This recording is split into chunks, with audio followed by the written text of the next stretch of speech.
And with this video, I haven't quite retired the iPod, but I'm going to be using it a lot more sporadic in the future.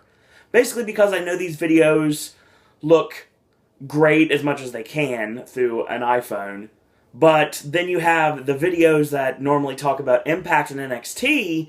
They're grainy and they definitely show their age and the fact that they're shot with an iPod.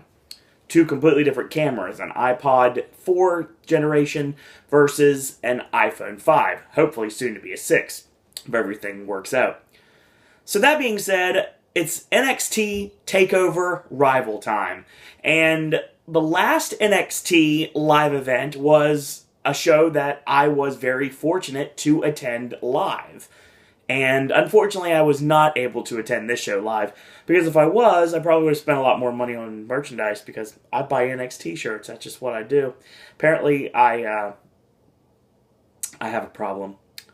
Oh well. So yeah, you're looking at part of the product right now, and part of the problem, I guess you could say. So let's talk about NXT TakeOver Rival. Obviously, we're going to start this video out talking NXT, and once NXT is over, we're going to kick into this past week's edition of TNA Impact Wrestling. So, if you're new to this channel, hi, I'm Owen. I do know what I'm talking about when it comes to the wrestling business because I've done it all in the wrestling business. I've been a booker, I've been a writer, I have been a manager, I have been a special guest referee, I've been a ring announcer, and yes, I've competed in matches. So yes, I definitely know what I'm talking about. So that being said, after my short introduction, let's talk about NXT, which is easily the best in-ring product that WWE is putting out right now. And I actually have some breaking TNA news in this video, but we'll talk about that in a minute. Let's talk about the show, shall we? If you are new to this channel, again, welcome. And also, this is not a traditional recap. Usually, when you get a recap for a wrestling event, you normally get maybe a couple things that happened and the person's opinion of what's going on and what could be coming into the future. You're going to get that with me, but with me, the fact that I also spent time as a commentator, and I love it, and I think I'm quite good at it, and I know what I'm talking about. So, I like to talk about the match halfway through and do spot for spot, and then I talk about what I thought of the match and where we think we're going in the future for NXT. Now, I'm trying not to talk about any of the tapings that have not aired on television yet, so this stuff will be done without any spoilers. I'm not going to talk about things that are coming up soon unless they're coming up literally soon. So without any further ado, let's get started with NXT TakeOver Rival live from Full Sail University in Winter Park outside of Orlando, and definitely a longer cab ride outside of Orlando in this guy's case. Start off the show with a matchup between Hideo Itami and Tyler Breeze. This match starts off without any in-ring action right away there is a blonde, a voluptuous blonde that actually jumps Tyler Breeze and jumps up on him and everything and tries to have her way with him and everything, and Tyler's ooh, showing her blue steel like he does oh so well. And I found out after doing a little searching that it's Gianna Daddio, and she was recently signed to NXT, so we'll see if that's going to go anywhere. I'm sure it probably will. Obviously, they wouldn't have done something like this on such a grand stage like this, being a 2-hour NXT, if they weren't going to do something with it. That being said, there's also this storyline in the back of everyone's mind of Marcus Louis kind of having some sort of a... I'm not using the word feelings, but kind of looking in the shadows when it comes to Tyler Breeze. I don't know if they're going to do anything with that or not. I guess we'll talk about it once we get to it. So let's pick it up midway through the match, and Breeze is working the legs, and he locks on the ring post figure 4, and he does a really awesome move, which is basically a leg grapevine into a half crab, which looked great, by the way.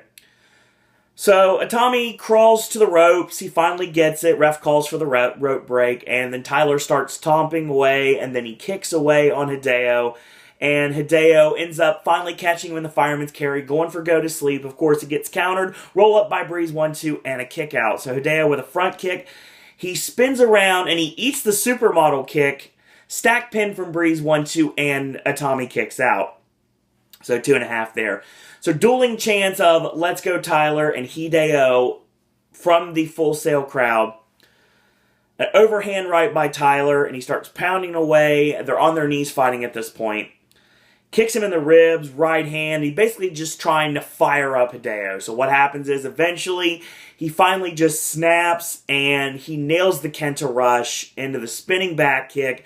9 round kicks. He basically hits 5 of them and then drops Breeze on his knees, and he finishes them with 4 round kicks, hits the hesitation drop kick in the corner, and finally finishes him off with that whip into the running kick, and Hideo Itami wins the first match on TakeOver. I enjoyed this match a lot. A lot of people say with the new NXT blood coming in, with the Hideo Itamis and the Kevin Owens, and obviously people like Finn Balor, even names like from older school NXT, like Sami Zayn and Adrian Neville. When it comes down to it, people like Tyler Breeze might get lost in the shuffle. This match proves why he shouldn't be. Tyler Breeze is still a force to be reckoned with in NXT, and this match proved just that. I really like the supermodel kick coming out of nowhere. I like the fact he worked the legs, and Itami had to come back, and he basically just got fed up with all the shots from Tyler and basically make him eat the spinning back fist. I like this match. It was a good way to kick off the show. Crowd was into it, and where I think we're going here, obviously there's not going to be necessarily a rematch, but I would not have one iota of an issue if there is going to be another singles match in the future of Hideo Itami and Tyler Breeze. Hopefully they'll do something more with them, and this match furthermore proves why something I said a year ago needs to come to fruition, and that is a television championship in NXT. Even if it's like an internet championship, we can go that route if you want to go that way. We need a secondary singles title in NXT for everyone to fight over that's not in the upper echelon. Now, I'm not saying that Hideo Itami and Tyler Breeze aren't in the upper echelon of NXT talent, because they certainly are, but with the influx of other talent like the Finn Balor's, given the fact that he's battling for the #1 contendership to the NXT Championship, and the aforementioned NXT Champion Sami Zayn and his top rival Kevin Owens, when it comes down to it, you have to understand that there's not necessarily room for these two at the top right now, but they're definitely not mid-carders, so they're kind of stuck in some sort of a limbo. So that being said, they really need to have a secondary championship for other superstars to vie for, as they're not necessarily ready to go for the World Championship yet, but they're definitely not just working on the mid-card for fun. Speaking of working in the mid-card for fun, we get another match in the ongoing one-sided rivalry of Baron Corbin, sporting his new gear, so his new merch powers, of course. His new shirt that just opened, his Lone Wolf shirt, taking on Bull Dempsey. No DQ. This match was set up, of course, when Baron Corbin lost by pinfall to Adrian Neville, which pushed Neville into the match against Finn Balor later on tonight for the #1 contendership to the NXT champion. Well, obviously, Bull Dempsey was the reason why Corbin lost, so that's given this feud another couple of inches of rope to continue. I think it's over after this. I think there's no way it's not over after this. So midway through the match, Bull looks for tables to the crowd's delight, but he doesn't find them, and he throws down the ring apron in disgust, and he gets booed for it. So there. So he comes off the ropes, he gets caught with a spine buster, and 1-2, Bull Dempsey kicks out. They botch the cactus clothesline horribly bad. First off, it's awkward because Corbin hits the ground, and then Bull, seconds later, goes over the top, and he, strangely hits as well. So it's really awkward. I just did not work. Bull hits the Vader attack on the floor, tosses Corbin in, and he goes up top, hits the diving headbutt, 1-2, Corbin kicks out. You knew right there Bull Dempsey was losing. So Bull screams out in frustration. He starts kicking Baron to the floor. Corbin's knocked to the outside. He whips him into the steel steps. He tosses him in. He grabs a steel chair. In a no DQ match, this is the first time they've actually went for a legitimate weapon in this match. And he swings the chair. He gets caught with the end of days, and that's the end of the match. Match over. What happens? Corbin gets that steel chair, sits down over top of Bull Dempsey, knowing that he has finally conquered him once and for all, and they both can move on. So now, there's somebody that has debuted in NXT that I can't talk about yet that may have a great rivalry with Baron Corbin if they want to go that direction. It's something they definitely can put in their wheelhouse if they want to throw it out somewhere down the line. I think Bull Dempsey is going to kind of move on here. Corbin came off acting kind of like a tool here, basically. He's like, I'm better than you, and I've beaten you 3 times, so obviously you can't beat me. This is now proven 100%, so I'm moving on. So, like I said, that secondary championship, Corbin's not ready to challenge for the NXT title. That secondary championship would be a good title for Baron Corbin to work towards, but we don't have one right now. So hopefully in 2015 or 2016 at the latest, we have a secondary championship in NXT. I do know for a fact they're going to be touring, not necessarily regularly, but they're going to try to be a touring brand by 2015, like the end of the year, is what Triple H wants. Hopefully that does end up happening. So, we got our next match. New NXT Tag Team Champions Blake and Murphy, the Dubstep Muscle Laser Guns, taking on the Lucha Dragons, Kalisto and Sin Cara. I'll say right now, the Lucha Dragons have lost their luster in NXT, especially in the Full Sail crowd. When they faced the Vaudevillains at Our Evolution, when it comes down to it, crowd was really split, but it wasn't that much of a split because a lot of people wanted Aiden English and Simon Gotch to take the championships, and they didn't, so hopefully they'll get a shot now that we have new tag team champions. This match was really awkward. Sin Cara botches the satellite head scissors, which seems to be a running gag now, and then later on in the match, of course, repeat the spot, obviously. So Kalisto, he botches the springboard, and like I said, this match was just all over the place. Crowd just didn't care. Let's talk about it from that segment. So obviously, Blake and Murphy have gone to the Eddie Guerrero school of wrestling. The slingshot senton is hit, the brainbusters hit, the frog splash is hit.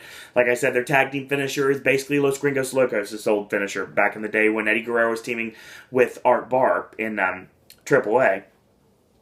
So we pick it up off the mat, the midway point. So Blake with a scoop slam, tags Murphy in, he hits that slingshot senton that I just talked about, gets a 1 count off of it. Chinlock on Sin Cara, and Sin Cara kicks Buddy away, kind of awkwardly.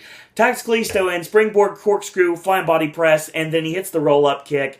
And a very nice, one of the best spots of the match, was a grounded snap spike Rana, which spiked him right on top of his head.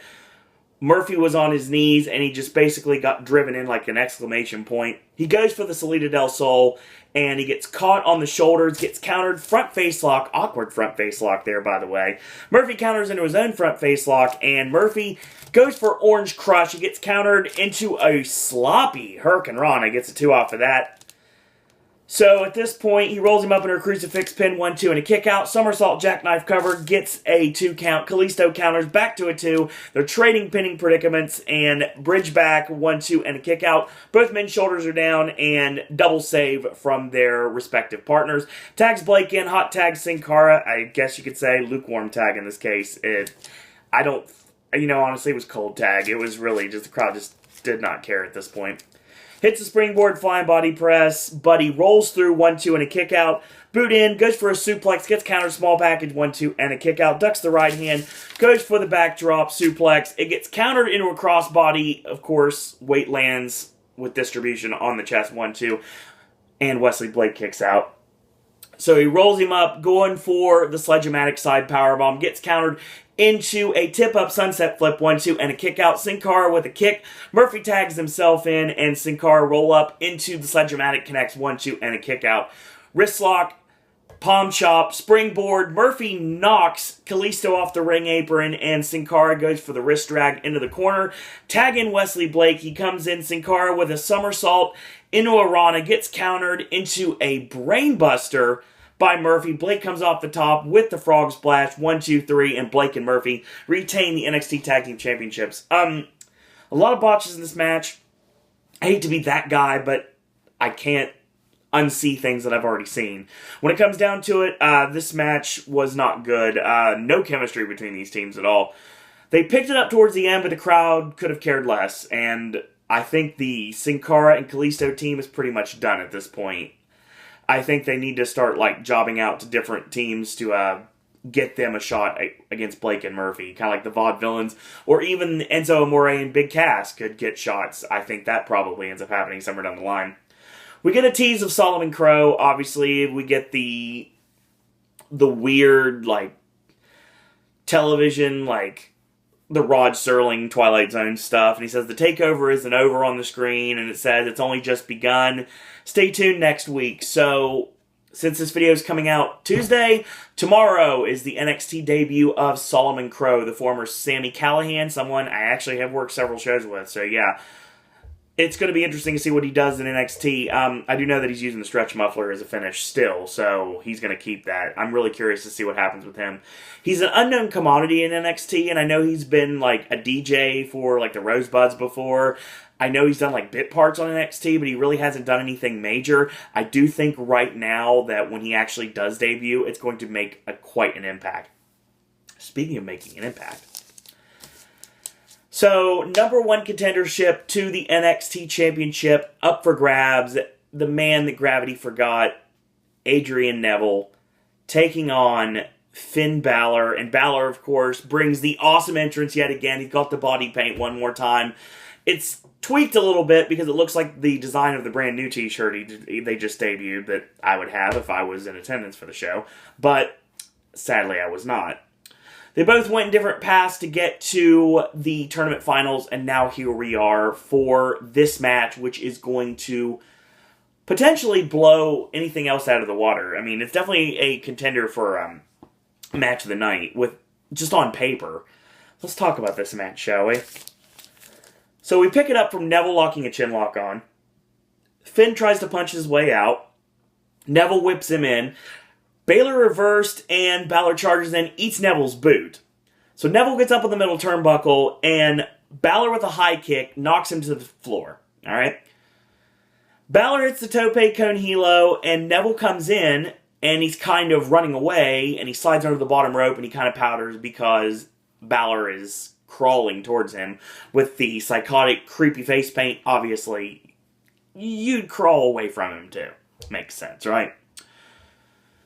So, Neville sits down by the barricade on a chair. Balor creeps around the opposite side ring post. He charges in and hits the hesitation drop kick, sending Neville off the chair into the barricade and setting the barricade back a couple inches. It looked awesome. So he tosses him in, he goes up top, and he hits the M. Bison. Yes. He hits Sick Nick Mondo's M. Bison, which is the double boot stomp, the double foot stomp to the back of the head. 1-2, Neville somehow kicks out. So he has a modified Dragon Sleeper in for like a second, basically as a setup. Going for reverse Bloody Sunday, of course. So Neville escapes, eats the forearm, charges in, Neville, spin back kick, front kick, spin back kick, comes off the ropes, and going for the drop kick to the side of the head. But of course, since they're former tag team partners, Balor's seen this match before, and he scoots out of the way of it. Ducks the clothesline, Balor stuns him with the Pele kick, but it's not enough, and a desperation super kick from Neville as he's going down. Both men are down at this point. They get up at 7, waistlock, Finn elbows his way out, ducks the right hand, Neville snap German suplex. Waistlock, deep, and I mean deep, German suplex. 1-2, Balor kicks out. So he goes to the middle turnbuckle, hits a Phoenix splash off the middle buckle, 1-2, and no, Finn Balor still kicks out. So Balor charges in. He gets nailed with a European uppercut, like sick European uppercut in the corner. So Balor slumps down. But he doesn't let it distract him, so he charges in. Neville makes him eat a forearm, comes off the ropes. Balor hits him with a sling blade. Neville gets back up. Balor spins him like a top with a lariat. Reverse Bloody Sunday, this time does connect. 1-2, and no, kick out. So he goes up top. Neville grabs the boot. He starts elbow striking to the top of the head to get out of it, and he finally gets him off. Neville hits the high kick, and of course that knocks him off the buckle momentarily. He picks him up, hits the front slam, and of course he's going up top for the red arrow. Balor stands up, and Neville leaps over and lands on his feet, And at this point, he hits the round kick, which drops Balor to the canvas. Goes up top for the red arrow, but he finds nothing but the knees. Small package roll up, 1-2, and no, Neville still kicks out. Barely kicks out. So Balor sees the blood in the water, and he knows it's about over. So he hits the hesitation drop kick, the shotgun hesitation drop kick, which basically ricochets the back of the neck into the middle turnbuckle. So Neville's down and out. And just like before, Balor goes to the top, hits the coup de grace, 1, 2, 3, and we have an insane, incredible back and forth match between these two. They do the code of honor, they shake hands, everything's great. Finn Balor is your number one contender to the NXT Championship. Just that quickly. I'm loving this. Loving every second of this. Finn Balor is going to have a great run in NXT. He is somebody that the fans are believing in. I saw how much merch money he did. Well, not merch money, obviously. I saw how much merch was sold in just a few hours after our Evolution, because obviously the Finn Balor shirt was not available until after the show was over. The Balor shirt and the Kevin Owens shirt that I'm currently wearing, they were not available until the show was over. And in the several hours that, obviously I was waiting in the cold for my ride, the taxi that never came, you know what I'm talking about, I was watching this, and they were selling Finn Balor shirts and Kevin Owens shirts by the truckload. So yeah, the fans are buying into it. The song's doing really well on iTunes. I love the theme. It's really great, really gothic sounding. I love this. Love it completely. It's stuck in my head. The entrance is incredible, and it's like we talked about. I saw a reviewer say that this is the first time that we've seen Hideo Itami on the match with Tyler Breeze earlier on in the show. This is the closest we've seen him to Kenta in NXT. I'm likely to somewhat agree with that. This is the first time that we've seen any Prince Devitt in Finn Balor. I know what you can say, obviously, the tag team match against the Ascension and our Evolution, you could say that too. But yeah, this is the first time we've seen true Finn Balor go back to his old Prince Devitt ways. Obviously, he's using the reverse Bloody Sunday, and he's also finishing with the double foot stomp, and I'm loving every second of this. This match was awesome, great back and forth, told a great story, and now we go to the next plan for Adrian Neville. What is he going to do next? Like I said, that secondary championship looks really nice right now. So, time for the semi-main. NXT Women's Championship on the line. Yes, in NXT, the Women's Championship is 100% deserving of being semi-main. Charlotte putting the championship up for grabs against the Boss Sasha Banks, Becky Lynch, and the very, very loved in Full Sail fan favorite, Bayley. So before I started writing, you have the LED lights against the ring apron, and at one point, Charlotte gets whipped into it by Sasha. So LED lights, dead. Completely dead. Let's talk about this match, shall we? So Sasha and Charlotte are trading forearms midway through. Sasha with the boot cuts off Charlotte momentarily. 2 knees, she woos to mock her, and Charlotte sends her to the ropes. Charlotte goes for the rebound spear, but Sasha sidesteps, and Charlotte does nothing but spear, Becky Lynch, who was trying to get in the ring. Sasha gets caught with a wheelbarrow, and wheelbarrow into Bayley sliding in with the code breaker. Great double team there, I really like that. Charlotte big boots Bayley to the floor. So Charlotte charges in, Sasha sends her shoulder first into the ring post, slaps her in the face, puts her on the middle rope. Sasha hits a head scissors, catches Becky, drops her head first into Charlotte, who is still laying precariously across the top rope. So Sasha puts Becky on the bottom rope. So we have a stack right now. And of course we know she's going for the double knee drop. Well, she goes for it. She connects. She double knee drops Charlotte onto Becky. Covers Charlotte, 1-2, and a kick out. Doesn't work, obviously, the kick out. There you go. Covers Becky, 1-2, Becky kicks out. Covers Charlotte again, deeper cover, 1-2, Charlotte again kicks out.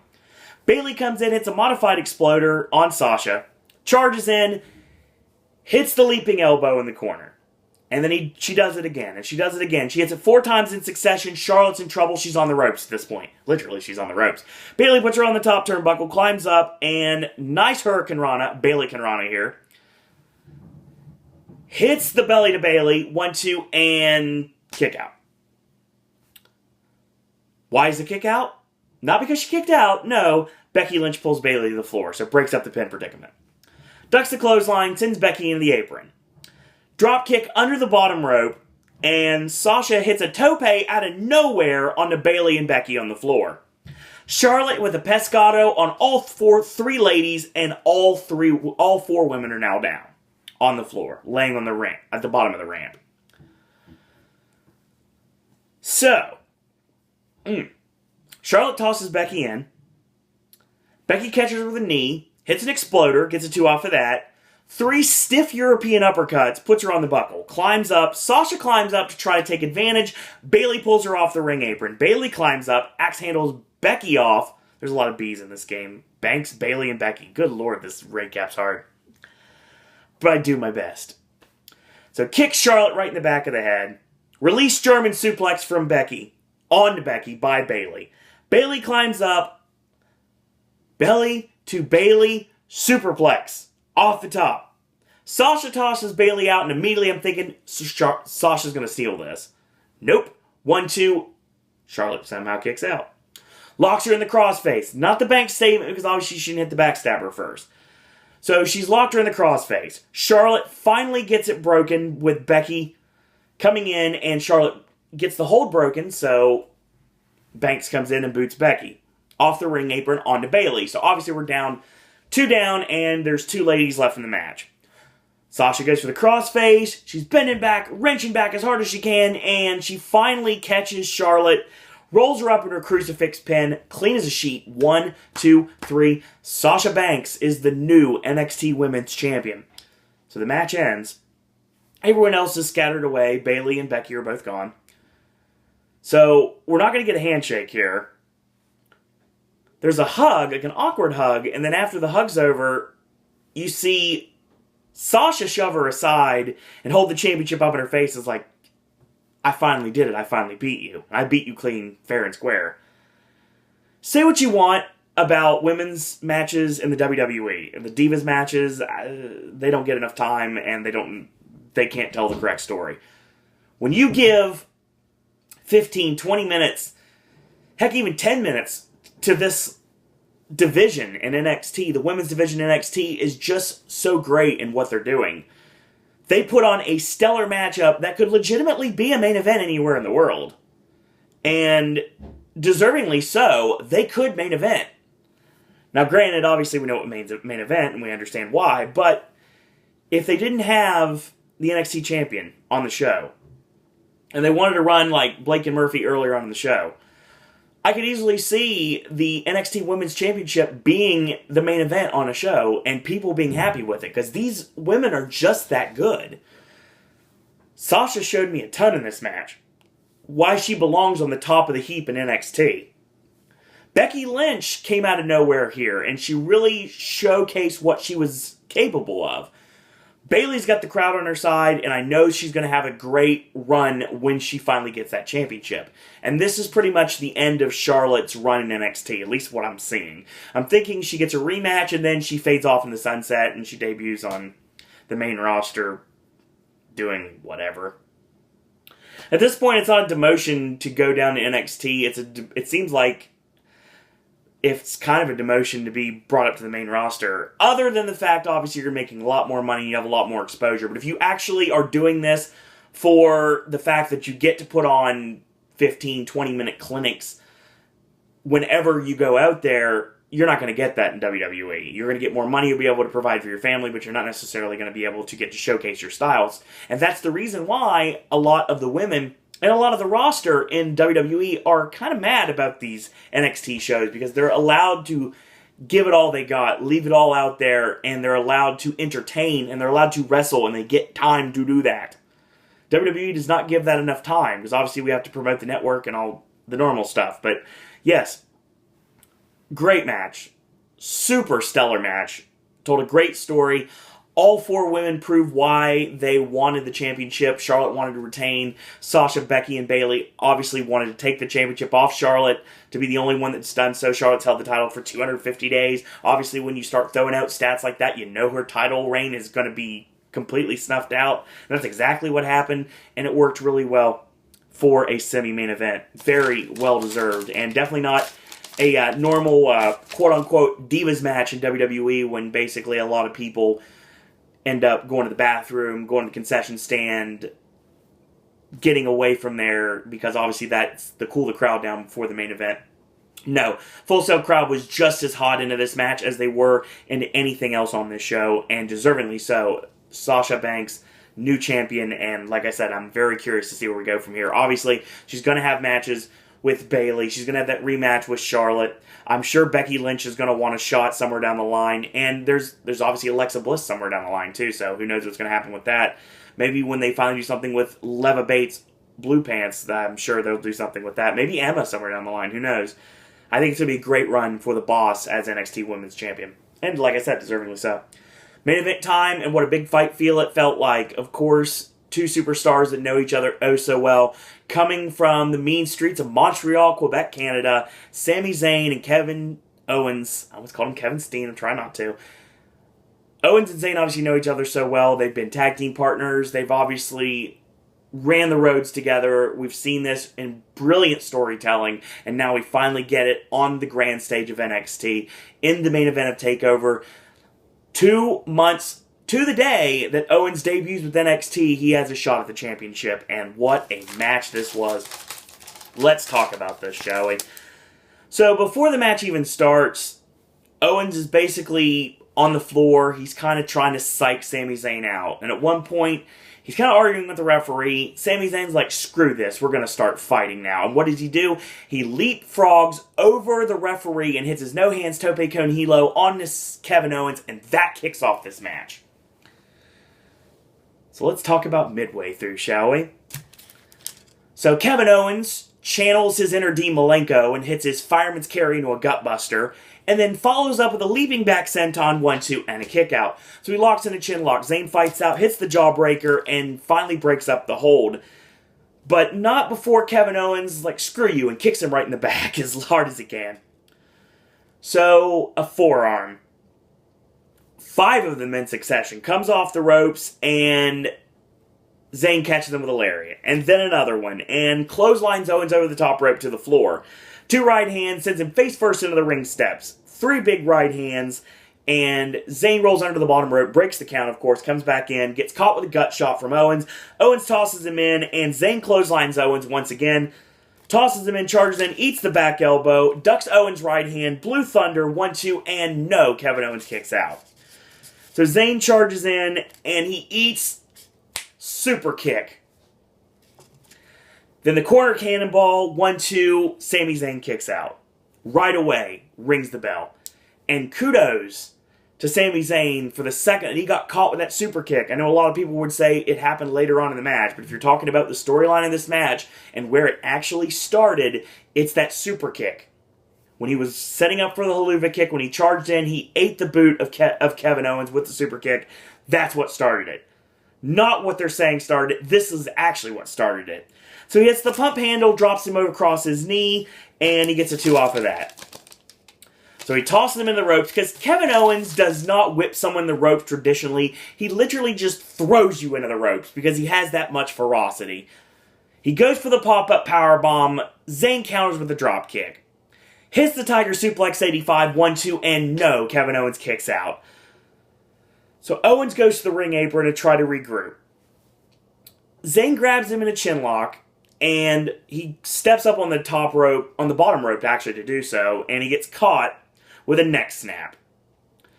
He goes up top, he gets caught with a forearm, and he's going for a superplex, which I'm sure a lot of you out there that are longtime fans of this rivalry would think that Zayn was going for the brainbuster, which would have been totally awesome if he would have hit that. I did go on record saying we're going to see the package pile driver at least one time in this feud. I do think one time we'll see the brainbuster in this feud. But just in this feud. And maybe if they're working with, like, Balor or Neville and people, honestly, Solomon Crow, people that actually know how to take this stuff. So, he's going for the superplex, gets punched out, and he headbutts him off. Owens hits a swanton but finds nothing but the knees of Sami Zayn. Charges in, and Owens gets the exploder in the corner. So he charges in, going for the Luva kick one more time. Owens goes to the floor to break up momentum. Gets caught with a boot. He's going for the apron powerbomb. Sami Zayn lands on the ring apron thanks to the ropes. Back kick again, hits the Arabian press. This right here is where it starts, according to the commentary team, even though I truly believe the super kick is where it really started. When he landed on the Arabian press, what happened was, when he nailed Owens, the back of his head ricocheted and hit the bottom of the steel ramp, and he was never the same again. He was slow to get up. Owens actually beat him back in the ring at this point. So he tosses Zayn into the ring. Zayn can't stand. He goes for the Luva kick, and of course he kind of Shawn Michaels that, when he ate Owen Hart's insecurity kick, how appropriate that they would use this.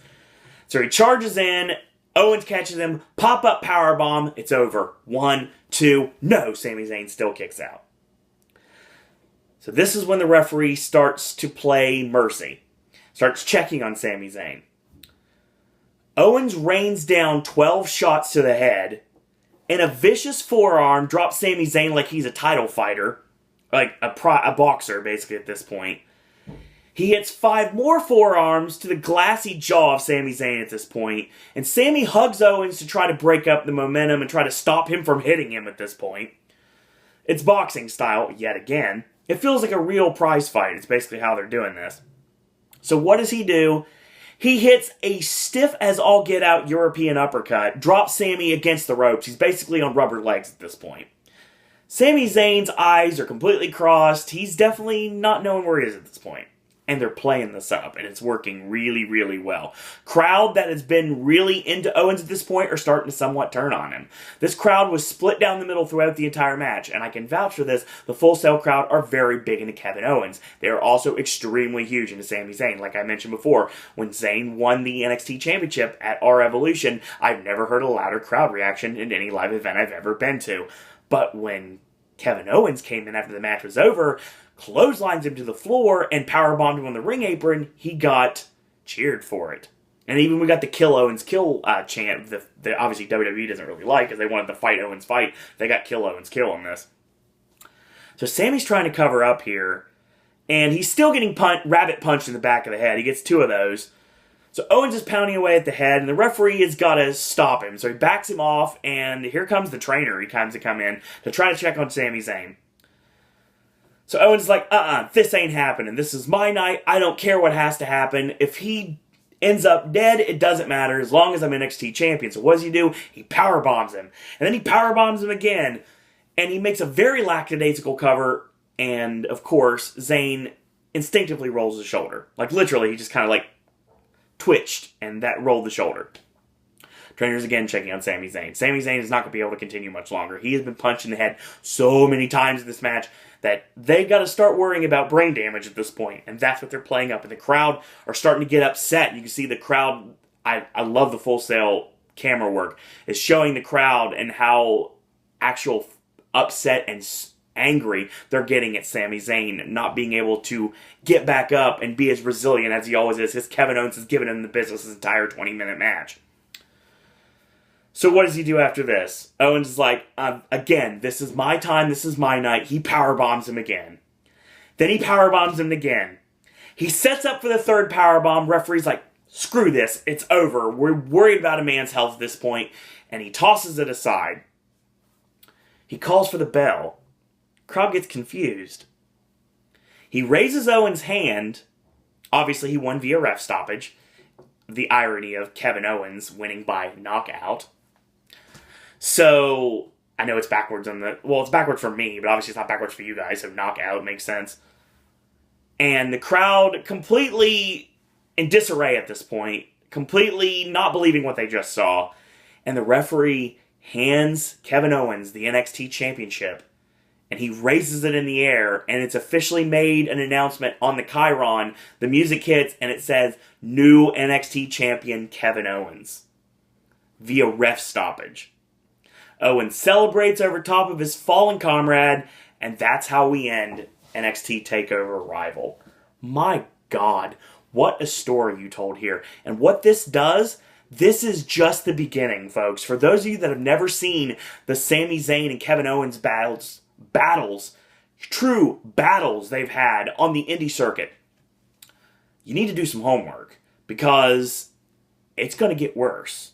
And by worse, I mean it's going to get more violent. It's going to get more extreme. Obviously, Ring of Honor brought in the ladder war. Could we see the ladders get brought into this? I think that's pretty much a certainty. We're sitting up for an old-timey I Quit match. I'm sure that's going to happen somewhere down the line. This is going to be a brutal, brutal feud. We have seen an NXT ladder match before. We're going to see another one. I truly believe we may get a ladder war between these two. Obviously, Ring of Honor was all about the fight without honor and the stuff that was done with Kevin Owens and Sami Zayn in Ring of Honor back in the day. The El Generico Kevin Steen battles that are legendary, legendarily violent. Legendarily is a word I just made up. When it comes down to it, they've shed blood, and they're going to do that again in NXT. Kevin Owens already got busted open thanks to CJ Parker and a palm strike, an errant palm strike, but this is just going to get worse. And I love the way they play this storyline off. Now, obviously, there's a lot of directions you could go here. You know Sami Zayn, for those that are in the know, he had to make the Abu Dhabi part of the WWE tour, which obviously many wasn't going to be able to be around for the tapings the next evening. So you either take the title off of him or let him win barely and then have Kevin Owens injure him. They took the title off of him, and now Kevin Owens is on a collision course with Finn Balor, who is now officially the #1 contender. That's something I'm very much looking forward to. I think that's going to be fun. And Sami Zayn, obviously, there's a lot more money in him chasing the NXT Championship than him actually holding it for the time being. He'll get his moment in the sun yet again, but this is going to be a brutal feud in the meantime. And I think it's going to be great seeing the dawning of a new NXT with Kevin Owens as NXT champion. This show from top to bottom, absolutely awesome. If you're not watching NXT, you probably wouldn't be watching this video anyway, so I can't tell you what you already don't know. When it comes down to it, NXT is easily the best in-ring product WWE puts out every single week. From top to bottom, the boys and girls in the locker room, to the great Full Sail University fans in Winter Park, all the way to the wonderful Ryan Ward writing style and Triple H knowing what the fans, the wrestling fans, want to see, just makes a perfect equation every single time. Tremendous showing. I love Hideo Itami and Tyler Breeze. Corbin and Dempsey, I could have taken or leave. The tag match was, it picked up at the end, but the crowd just didn't care. Finn Balor and Adrian Neville put on a clinic.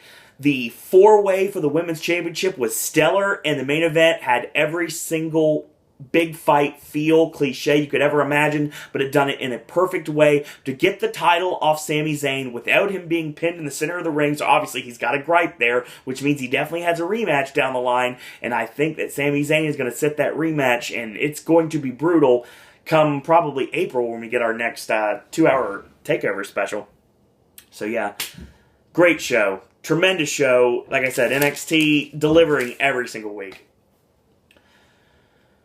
So now we switch over to the opposite side of the spectrum, and now we're going to talk Impact Wrestling. Before I get started, I'm going to mention something that I just found out minutes ago, before I started filming this, and that is the fact that we have a brand new person that has now left TNA. Officially, Samoa Joe is no longer having a contract with the company. And he actually mentioned on Twitter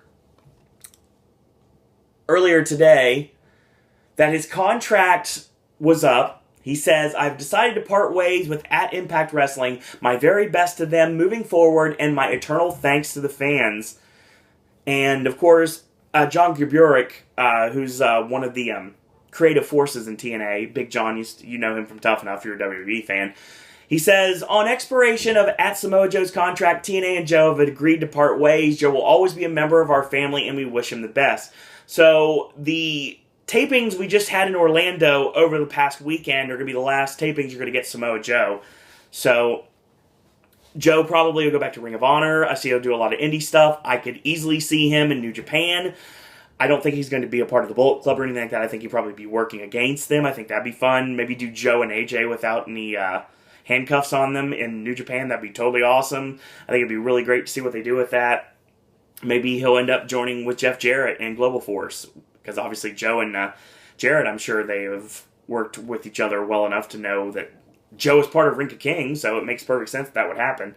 So yeah, it's kind of sad, because Joe has been a part of TNA pretty much since the inception, so it sucks Joe's gone. I'm happy I got to see Joe in a TNA ring several times in Orlando. So yeah, good luck to Samoa Joe, and hopefully we hear more from him in the near future.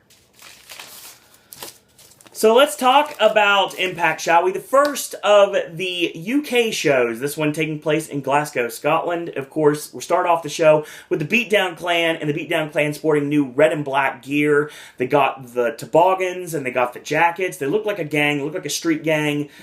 The Wu-Tang reference definitely there. I really love it. I love the BDC. I think they work really well. MVP says, you know what? No matter what, last week never happened. They're going to make everyone understand why they do what they do. Samoa Joe says, everyone in Lethal Lockdown took out a debt and now they're going to come and collect. So we start off the show with Kurt Angle. He comes out, he thanks Austin Aries and Gunner for their participation and helping Angle's team win Lethal Lockdown last week.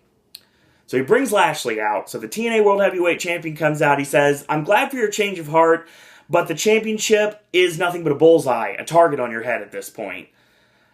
He offers a handshake, and Lashley accepts, but Lashley says, you know what, don't get it twisted. The only reason I did this so I can get my hands on MVP, because obviously everyone wants to get their hands on MVP at this point. Angle says, you know what, the time has come for me to become World Heavyweight Champion again. He wants Lashley in a rematch. He wants it one-on-one. Here comes the Beatdown Clan. Lashley wasn't sanctioned to be in the match, so, like I said, the match is null and void. When it comes down to it, Lashley says he'll fight any two of the Beatdown Clan, but he'll do it at the side of Kurt Angle. Great way to start off the show, set up for the main event. Obviously, two members of the Beatdown Clan taking on the unlikely pairing of World Heavyweight Champion Lashley and Kurt Angle, so we'll pick up from later on that. So, the former Dirty Heels, Bobby Roode and Austin Aries, are talking in the back. They're discussing being tag team champions in the UK, actually. And they said they're going to leave it all in the ring tonight, regardless what happens. Ethan Carter III is there with Tyrus, and he says, patience is not a virtue. He wants to scalp Rockstar Spud, and Jeremy Borash was the person that ruined that last week. Tonight, EC3 and Tyrus are challenging Mandrews, Spud, and JB to a handicap match. So that's what we're getting later on. Handicap match with, obviously, the British boot camp inflection here. A lot of British Boot Camp stuff will be done here, so if you're not watching British Boot Camp, or if you didn't watch British Boot Camp when it was on, then I would check it out. This may get you to want to watch it more, or maybe not. It may completely lose you. We'll find out when we get there.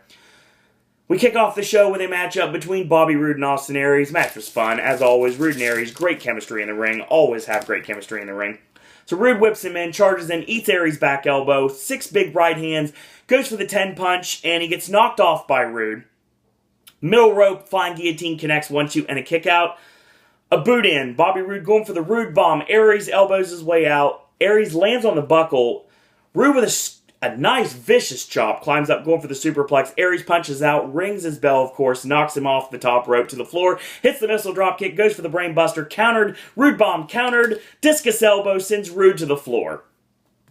Aries goes for the heat-seeking missile, and Roode, Rob Petrie's it, sidesteps it to the side. Aries smacks his face against the guardrail, tosses him back in, 1-2, Aries kicks out. Roode bomb counters into a sunset, stack pin, 1-2, and a kick out, and this transitions directly into the crossface, and Austin Aries has to tap out. Great back and forth match between these two as Bobby Roode picks up the victory. These two obviously former tag team partners, former tag team champions. It would make perfect sense. Just like with Finn Balor and Adrian Neville talking about NXT just a few minutes ago. These two, the former Dirty Heels, I would say right now that they know each other oh so well, and that's the reason why after the sunset stack pin from Aries, he thought he had him finished, but of course it wasn't enough. Roode locks in the crossface and Aries has to tap out. So Bobby Roode says that this is pro wrestling. I completely agree with you, sir. He tells Aries that he's one of the best. One of the best superstars he's ever shared the ring with. They shake hands, Aries bombs out, takes the Feast or Fire briefcase with him. Bobby Roode continues, says, now, I know that I can beat the greatest man who ever lived. It's time to get my title back. So Bobby Lashley is his one target. And he has his hands full kind of right now with the BDC, but because of the BDC, Roode Lashley 3 didn't really get started, so he wants a rematch. He deserves a rematch. The title's going to come back to Bobby Roode regardless how you look at it. Eric Young attacks him from nowhere, pile drives him, leaves him laying. So we come back to commercial break. EY attacks again as Bobby Roode's getting help to the back by Atlas Security and various other people from the back. And he gets pile driven on the ramp. Okay. Still continuing the feud between the former Team Canada. I like this. I like this a lot. I think it works really well. And obviously, Bobby Roode is a TNA original that never left the company. So this is something that is big. Bobby Roode getting the TNA Championship back. I'm sure that it will happen sooner rather than later. So Al Snow's in the ring for our second British Boot Camp segment of the night. Basically says you can't do what I do. That's the reason why you bought a ticket to see me tonight. Coming off really heelish. He's sporting like the heel, like gray beard. And he says during British Boot Camp 2, he met someone who thought he could be a wrestler, but he really couldn't stack up. He was disrespectful, and now he's going to make him pay. He gives Grado one last chance to quit before he beats him into next week. He says he doesn't have the heart, doesn't have the passion, and he doesn't respect him. So Grado comes out, tells Al to snut his mouth. He says, you need to realize you're in Glasgow. We don't take any crap from anyone. Al Snow doesn't care. Al tells Grado's mom, who's sitting at ringside, that she should be ashamed. And Grado should quit and just simply walk away. She tries to slap Al in the face, and Grado ends up breaking it up. Al backpedals, and he starts getting frustrated. He's like, you want me? Fine, you got me. And you beat me, I'll shake your hand. So we're building towards Al Snow and Grado at, I believe, SSX Arena. Obviously, Grado's backyard. Al Snow against Grado. This is a storyline that has been brewing since the beginning of British Boot Camp 2. If you're not watching, obviously, Grado made it past the first round, and he didn't make it to practice the first time, and he basically was getting some food or something, getting something at a buffet, and Al Snow took disrespect to it and got rid of him. But Grado kept showing up at every single stop on the road to getting the actual contestants for British Boot Camp, and he finally showed up one last time, and he finally ends up saying, fine, I'll give you a shot. We got to the finals, but he still lost, because Mark Andrews won. Obviously, Andrews is the person they're pushing now. But Grado's still on this, and obviously this is a storyline that plays really well, given the fact that we're in the UK now, given the fact that Grado is also over in the United Kingdom. We get a short squash match with Bram just squashing Crazy Steve. He basically just says he wants Magnus, and he's not going to rest until he gets him in the ring. He nails the implant DDT and leaves him laying. Rockstar Spud is not going to let anything get him down. JB's kind of worried because obviously he got beat up last week and he got his head shaved a while back, and Rockstar Spud's like, don't worry, I've got backup. We'll see what happens later on. Gunner meets Kurt Angle in the back, and Angle says, you know what? I saw something in you, and Gunner's like, yeah, I know you did, and I truly appreciate that. He's like, you know, when it comes down to it, I was kind of doubting myself, but you kind of brought me back up last week. The fact that you had faith in me basically made me see things in a whole different perspective. Although I wasn't 100%, I still gave it my all. I don't think you teaming with Bobby Lashley is a great idea, but I understand why it's happening. And Angle says he's going to fight Lashley one day at his best. Building up more dissension with Gunner and Angle, I guess.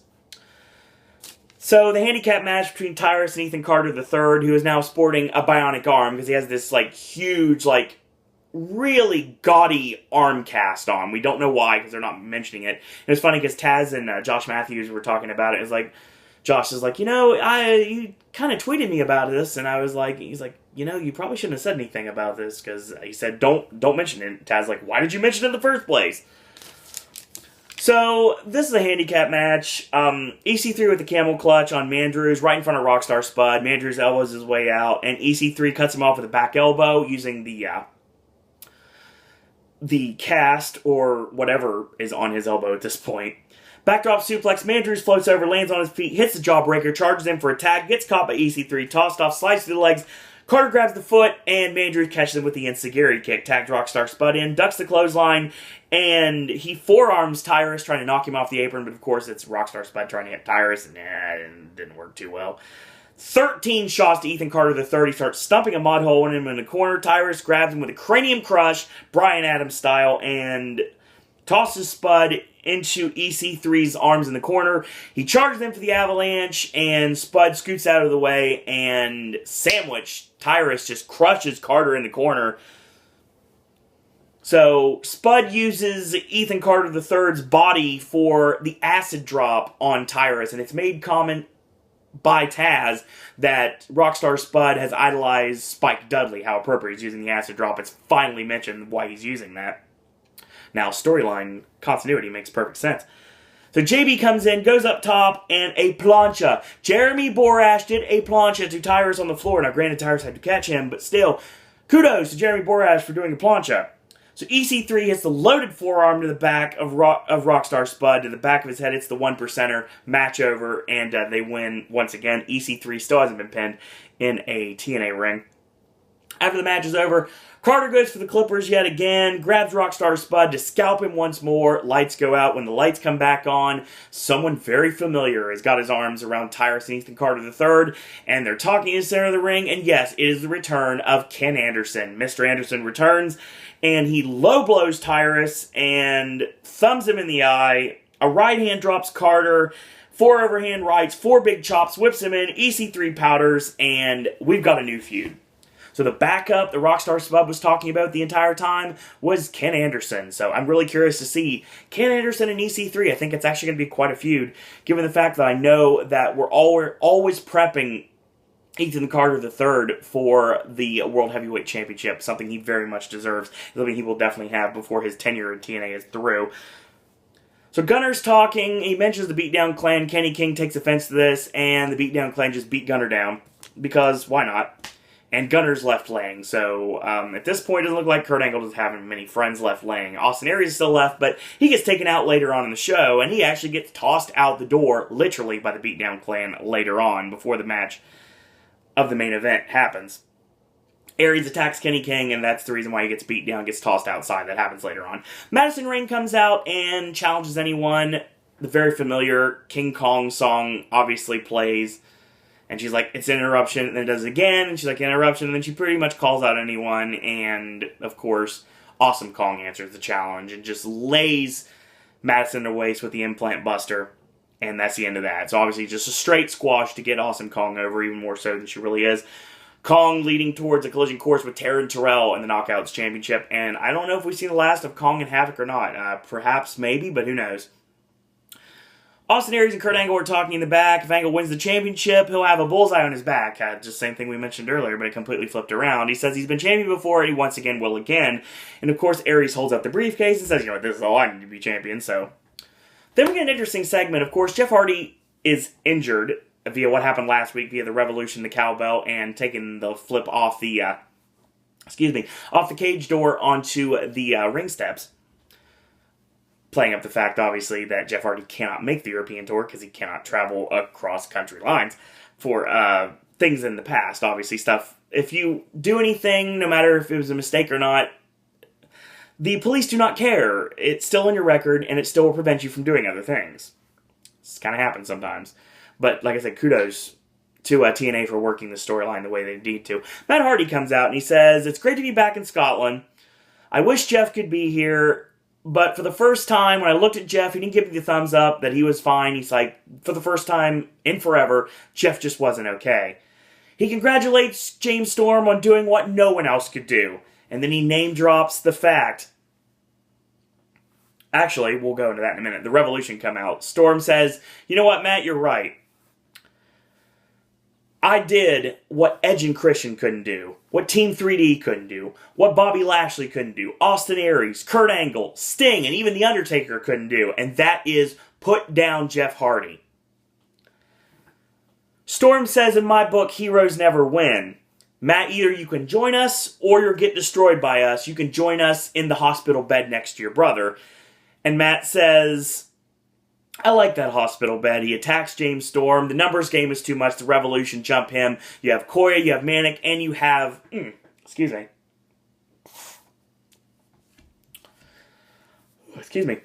Koya and Manic and Great Sonata. They're beating him down. And of course, here comes Davey Richards and Eddie Edwards. They make the save, and that causes the Revolution to run out. I'm sure we're getting a 6-man out of this, and that's the reason it should happen. So there's going to be a gauntlet match on Impact Friday night, and that's going to determine who the number one contender to Bobby Lashley and the TNA World Heavyweight Championship is. And I'm really curious to see where we go with this. Actually, I know where we go with this. I'm curious to see how they play it off on television. Main event time, and what a main event it was. The Beatdown Clan sent out MVP and Samoa Joe. They came out to new music, new heelish music. I like it really well. It fits the gang mentality of the BDC. I think it works really well. Lashley and Kurt Angle come out to separate entrances. So we pick it up off the midway point. Angle tags in. German suplex on Samoa Joe. German suplex on MVP. Angle slam on Samoa Joe. MVP makes a save before the 3 count can be completed. So Joe with the eye rake tags in MVP. So he hits the knees into the solar plexus, tosses him shoulder first into the ring post, rolls him up 1-2, and a kick out. So Angle punches away, and MVP cuts him off with a forearm and a vicious European uppercut and a short discus clothesline. Gets a 2 off of that. Tags in Samoa Joe. He headbutts Kurt Angle, and he locks in a step over crossface chicken wing, basically, kind of like a camel clutch version of the crossface chicken wing. Angle punches his way out, and Joe headbutts him in, whip in, charges in, eats the back elbow. Angle goes to the middle rope, hits a missile drop kick awkwardly, and tags Lashley in. MVP gets tagged in, and ducks MVP's clothesline, and a big clothesline. Clubs MVP away in the back, scoop slam, charges in, shoulder first into the corner, standing vertical suplex, very nice, hanging vertical style. Charges in, MVP makes him eat the back elbow, charges in, Lashley catches him with a spine buster, Samoa Joe makes the save. Angle clotheslines Joe, and Lashley going for the murder death kill. Joe, at this point, gets locked in the ankle lock. Instead, Joe counters, flips Angle into Lashley. Lashley sidesteps, but he gets rolled up, 1, 2, 3. Kurt Angle pinned by MVP, and match over. Angle and Lashley are arguing, and the BDC are, haha, we pulled one over you yet again. I like this match. I like what they're doing with the Beatdown Clan. It's not like Aces and Eights. It's not like any other storyline stable. I think it works really well. They're not necessarily about trying to take the company over. They're about just winning the championship, and that's all they care about. All they care about is the TNA World Heavyweight Championship, and they'll go through anybody, steamroll anybody in their path, and I think that works really well. I really like the direction we're going with this. I like the TNA setup. I know a lot of people say things about their post-production. I think it works really well. I know if you have a giant crowd like they're having in the UK tours, that you want to show them off, but I do like the way it's shot. It feels like a house show. I feel it works really well. I think the camera angles fit the Destination America cameras a lot more than the Spike cameras did. Obviously, we're building toward, like earlier on in the show, like I said, Rude and Aries put on a clinic. I always enjoy them in the ring. Great match. And of course, we continue the feud with Bobby Roode and Eric Young, so that makes sense. Austin Aries can cash in at any time. He has the briefcase, so he knows he has a golden opportunity, that golden ticket, that briefcase to the TNA World Heavyweight Championship. So obviously that's looming over everyone's head at this point.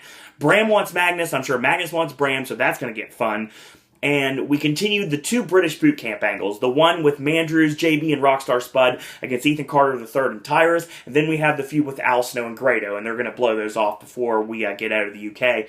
Awesome Kong squashes Madison Raynaud. She's on collision course with Taryn Terrell, and of course I'm sure she's not done with Havoc or her former enemy, Gail Kim, so I'm sure they're going to have another matchup yet again. Main event was fine. I liked what it was. The fact that there's dissension in the ranks between Angle and Lashley is going to lead to more dissension when they finally have that one-on-one match that they were trying to promote. I like the show. I think TNA comes off really well this week, and I'm really curious to see where we go from here. We're obviously, after the UK, we're going to go into Universal Orlando. TNA going to be filming yet again in April, and I'm hoping if everything works out, I'll be able to see NXT and Impact live once more in Orlando before 2015 is through. So that being said, that is your edition of Impact for this week. So great shows here, so check them out. If you're not watching NXT or Impact, why not? Check them out. So as always, quick programming note, Vlog of Randomness tomorrow is going to be talking all about Saturday Night Live films, the top 5 Saturday Night Live films picked by yours truly, Sir Owen Disney. On Thursday, we have a brand new sip and snack. We're going to do some drinks, and Friday, AJ's Movie Reviews will be returning with McFarlane USA, Hot Tub Time Machine 2, and The Duff, and there's more to come on that. Saturday, of course, this is Oscar weekend we're talking about here. Saturday, we'll bring you back to Gaming with Ash returns once more. Saturday, AJ and myself are going out of town to watch City Lights, yes, the Charlie Chaplin classic City Lights, we'll be watching that. And Saturday is also the Independent Spirit Awards. Sunday is the Oscars and a brand new Versus, which is Oscar-themed. Let's just say this Versus is an offer that you can't refuse. So, as always, if you like these videos, tell your friends about them, leave a comment, do subscribe, help spread the word about Pop. If you haven't yet, go to Facebook, go ahead and click like on our Facebook fan page, Sir Owen Disney Pop. Follow me on Twitter at Sir Owen Disney. Friend request me via Facebook at Owen Disney. Last but certainly not least, you want to talk NXT with me, you want to talk Impact with me, you want to talk wrestling with me, Disney, Universal, Halloween Horror Nights. I got a Horror Nights video coming up soon because Murdy dropped another code name, and I'm still round the clock trying to figure that one out. If you want to talk that with me, or if you have questions for me, or if you have a podcast, a wrestling podcast, a theme park podcast that you'd like to have me guest on, I totally would dig that. That'd be awesome. I've done 2 in this past week, and I'm looking at one more, and I'm looking at trying to get on another bunch of podcasts. If you'd like to get Sir Owen Disney a part of Orlando United, or Park Scope, or WDW Today, or any of the wrestling podcasts, WNS podcast, please, by all means, let them know that you want Sir Owen Disney on their podcast, and continue to watch this channel. Once again, email me if you'd like to do any of those things, all of the above, SirOwenDisney@gmail.com. So in the meantime, I want to thank you guys and girls out there for watching, and until tomorrow, boys and girls, that's all I got to say about that.